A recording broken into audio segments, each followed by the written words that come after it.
मेरे 25 साल से ज्यादा एज ए साइकोलॉजिस्ट के एक्सपीरियंस की कुछ इंपॉर्टेंट बातें मैं आज आपको बता देता हूँ। चंद मिनटों में आप समझ जाओगे कि सारा खेल क्या है। जब भी आपको प्रॉब्लम आती है, आप एस्ट्रोलॉजर्स के पीछे जाते हो, टैरोट कार्ड के पीछे जाते हो, कोई भी परेशानी होती है, चाहे डॉक्टर के पास जाते हो, वकील के पास जाते हो, पुलिस में जाते हो, कहीं ना कहीं हेल्प लेने के लिए जाते हो। इन सब का मतलब क्या है? एक साइकोलॉजिस्ट के पास भी जाते हो, इन सब का मतलब क्या है? कुछ बातों को अच्छे से आप समझ लीजिए। और लास्ट वाली बात बहुत ज्यादा इंपॉर्टेंट है, जो बिल्कुल क्रक्स है। 1 मिनट के अंदर में आपको पूरा पता लग जाएगा कि दुनिया में हम जो कुछ भी करते हैं उसका एक्चुअल में मतलब क्या होता है और फायदा होता भी है या नहीं होता है। सबसे पहली बात बहुत इंपॉर्टेंट है, time is the greatest healer.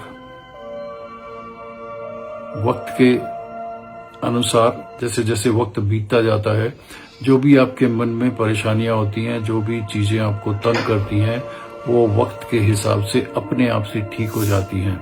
पुराने टाइम में कोई साइकोलॉजिस्ट नहीं होता था, कभी बहुत दूर एक आधा डॉक्टर होता था, और पुलिस बहुत रेयरली होती थी, तब भी लोग जीते थे। Okay, so time is the greatest healer.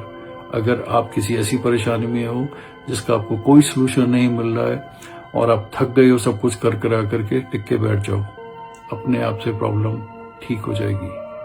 Second thing, very important, कई प्रॉब्लम्स ऐसी होती हैं जो ठीक नहीं हो सकती हैं। हर जगह अपनी जान लगा देना जरूरी नहीं है। थोड़ा बहुत कोशिश करो किसी प्रॉब्लम को ठीक करने की, अगर वो ठीक हो जाती है तो ठीक है। अगर प्रॉब्लम्स ठीक नहीं होती हैं तो ये मान के चल लो कि सारी प्रॉब्लम्स ठीक नहीं हो सकती हैं, उनके पीछे मकसद कुछ और है। You have to learn to live with that problem.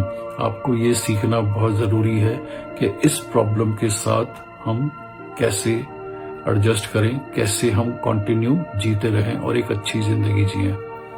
Okay, another thing very important, जैसे ही आप किसी इंसान को आइडेंटिफाई कर लेते हो कि ये एक डिफिकल्ट इंसान है, कोशिश मत करो उस इंसान को अपनी तरफ करने की या उससे कुछ अच्छाई की एक्सपेक्टेशंस करने की। ये मत करो। अब ये डिफिकल्ट इंसान कोई भी हो सकता है, आपका बॉस हो सकता है, आपका रिश्तेदार हो सकता है, आपकी फीमेल फ्रेंड हो सकती है, कोई भी हो सकता है। थोड़ा बहुत आप इनके साथ में अच्छा करने की कोशिश करो। अगर आपको लगता है कॉन्टिन्यूसली ये लोग जो हैं आपकी हर एक्शन को अपोज करते हैं, आपके लिए एक अच्छी फीलिंग नहीं रखते हैं, तो ये मान लो कि ये डिफिकल्ट इंसान है और इनके ऊपर पैसा, मनी, एनर्जी, मेहनत करने का कोई फायदा नहीं है। Okay, right. अब आता है कि जब भी हमें प्रॉब्लम्स आती है तो हम एस्ट्रोलॉजर के पीछे भागते हैं, टैरोट कार्ड के पीछे भागते हैं, या पुलिस में जाते हैं, वकील के पीछे भागते हैं, एटसेट्रा एटसेट्रा। इन सारी चीजों का कोई मतलब भी है कि नहीं? समाज को चलाने के लिए ये चीजें जरूरी हैं, इस चीज को कोई डिनाई नहीं कर सकता। लेकिन अगर आपको कोई प्रॉब्लम आती है, मान लो आप बीमार पड़ गए, आप डॉक्टर के पास गए, आपने उनसे सलाह मशवरा किया, दवाई वगैरह ले ली, लेकिन वो चीज तभी ठीक होगी when it is destined to be all right. कई बार आप देखोगे कि आप जितने मर्जी एफर्ट्स कर लो, आपके एफर्ट्स कोई भी रंग नहीं लाते हैं, बिल्कुल भी आपको आराम नहीं मिलता है। तो जो इस वक्त हमें नोन है दुनिया के हिसाब से कि हमें डॉक्टर के पास जाना चाहिए, ठीक है, आप वो सब करो, या किसी से सलाह लेनी चाहिए, या एस्ट्रोलॉजर के पास जाना चाहिए, या टैरोट कार्ड रीडर के पास जाना चाहिए, या जो भी ग्राफोलॉजिस्ट होते हैं, न्यूमरोलॉजिस्ट होते हैं, जो भी आपको लगता है कि हाँ हमें इन सब के पास जाना चाहिए। बट ये सिर्फ कुछ देर के लिए, आप जब दुविधा में घूम रहे होते हो, जब आपका मन बहुत ही अनकंफर्टेबल होता है, उस वक्त थोड़ी देर के लिए आपके मन को ये डिस्ट्रैक्ट कर सकते हैं। ये वही लोग होते हैं जो आपको एक सलाह दे देते कि नहीं तुम ठीक हो जाओगे, नहीं इसमें आपको आराम मिलेगा, तो आपके मन को एक संभावना मिलती है। फिर आपको जो उपाय बताए जाते हैं, आप उन उपायों को करते हो, तो आपके मन में एक विश्वास जाग जाता है कि नहीं मैं ठीक हो जाऊंगा। एक्चुअल में आप ठीक तभी होगे when it is destined to be all right. तभी आपको सही सलाह मिलेगी। जब आप ठीक होने वाले होगे तभी आपको सही दवाई मिलेगी। कई लोग हैं 10-10, 12-12 डॉक्टर के चक्कर लगा लेते हैं, ठीक नहीं होते, but when it is destined to be all right, उस वक्त अचानक से कोई सिंपल सी दवाई मिलती है and they are all right. ये जिंदगी के फैक्ट्स हैं, इनको अपने जीवन में उतार लो। अपने एफर्ट्स में कमी नहीं करनी है। आपको सलाह मशवरा करना है, आपको डॉक्टर को विजिट करना है, जो कुछ भी आपको करना है आप करिए, लेकिन ये थोड़े टाइम के लिए आपकी जो इंटेंसिटी है उस प्रॉब्लम की, उसको थोड़ा सा कम कर देंगे, बिकॉज एक होप जाग जाती है। बट एक्चुअल में ये चीज तभी खत्म होगी when it is destined to be all right. Okay, इन चीजों पे थोड़ा सा ध्यान दे दो।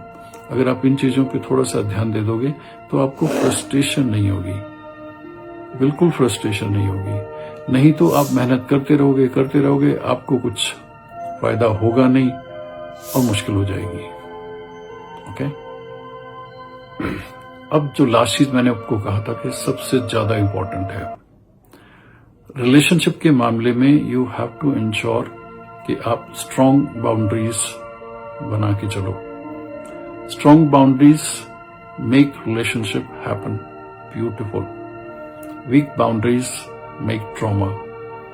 अगर आप अपने रिलेशनशिप में स्ट्रांग बाउंड्रीज बना करके चलते हो, अडहेयर करते हो, अपने पार्टनर को भी बोलते हो कि भैया ये हमारी जिंदगी के जीने के नॉर्म्स हैं, किसी का रिलेशनशिप कभी खराब नहीं होगा।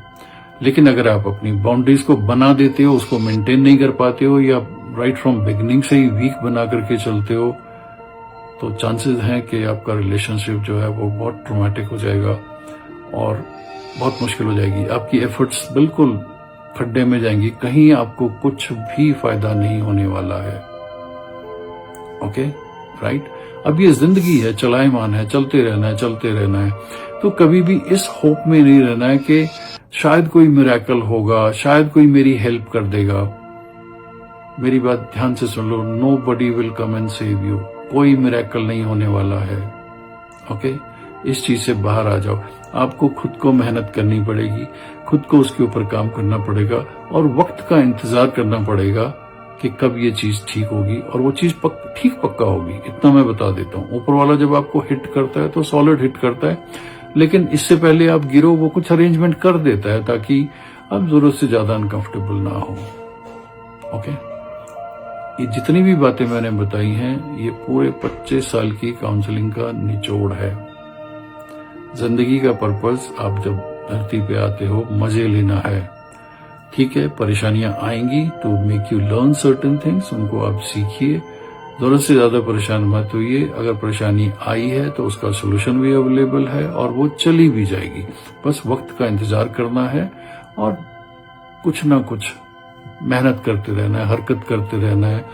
उस प्रॉब्लम से निजात पाने के लिए you have to keep moving. Okay, right, take care, it's your life.